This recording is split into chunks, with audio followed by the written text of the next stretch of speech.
বেগুন lasagna fry. Hello guys, আসসালামু আলাইকুম everyone, quick bites and beauty থেকে স্বাগতম।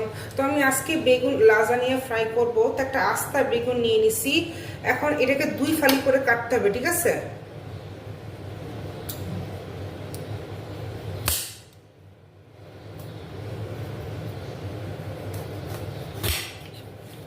এভাবে কেটে নিতে হবে বেগুনটাকে, এইভাবে কেটে নেবেন। তো এই দেখেন গাইস, আমি দুই ভাগ করে কেটে নিছি বেগুন লাজানিয়া ফ্রাই বানানোর জন্য। যে একবার খাবে বারবার খেতে চাইবে, ভাতের সাথে রুটির সাথে খাইতে খুব দারুণ লাগে।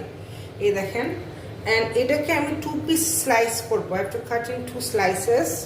গাইস দেখেন, আমি ঘি নিয়ে নিচ্ছি, একদম বেশি করে ঘি নিছি, ঠিক আছে? তো এরপরে নিব হচ্ছে 1 চামচ হলুদ। যেহেতু এই লাজানিয়া ফ্রাই বেগুনগুলো এগ প্ল্যান্টগুলো আমাদের মাখাতে হবে, 1 চামচ হলুদ নিয়ে নিব। এরপরে নিব 1 চামচ লবণ। পরে এটাকে পুরো কোটিং করে মাখাতে হবে, তাহলে এটা খেতে সুস্বাদু হবে। গাইস ফ্রেন্ডস, তো এখানে আমি পেঁয়াজ, 1টি পেঁয়াজ, 2টি রসুন, 3টি লাল মরিচ আর ধনিয়া পাতা বেটে রাখছি, এখানে আমি ঢেলে দিব, ঠিক আছে? জাস্ট সুন্দর করে ঢেলে দিব। এরপর একটা নাইফের সাহায্যে এটাকে মিক্স করব।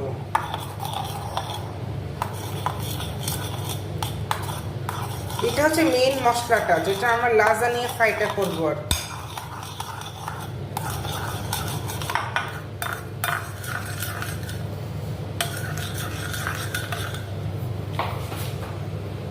ফ্রেন্ডস, এই দেখেন ভাই ও বোনেরা, দেখেন কি সুন্দরভাবে আমি বেগুনগুলো এই পেস্ট, গরম মশলা পেস্টের সাথে মাখিয়ে নিয়েছি, ঠিক আছে?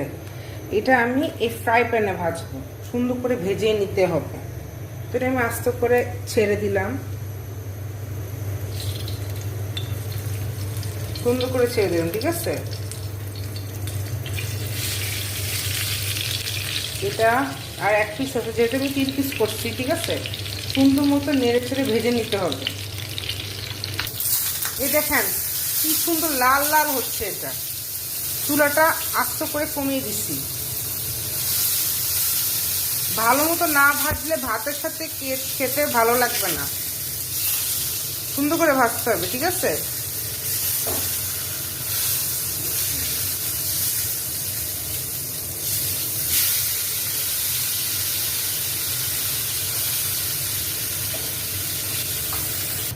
তো বন্ধুরাই দেখেন কি সুন্দর নরম হয়ে আসছে। এটার আমি একটা জিনিস প্রসেস বলতে ভুলে গেছি, যে এইটার মধ্যে ছুরি দিয়ে এঁকে নিবেন আর কি, মানে ফুটা ফুটা করে নেবেন, যাতে মশলাটা ভিতরে ঢুকে ঠিক মতন। তো এই পর্যন্ত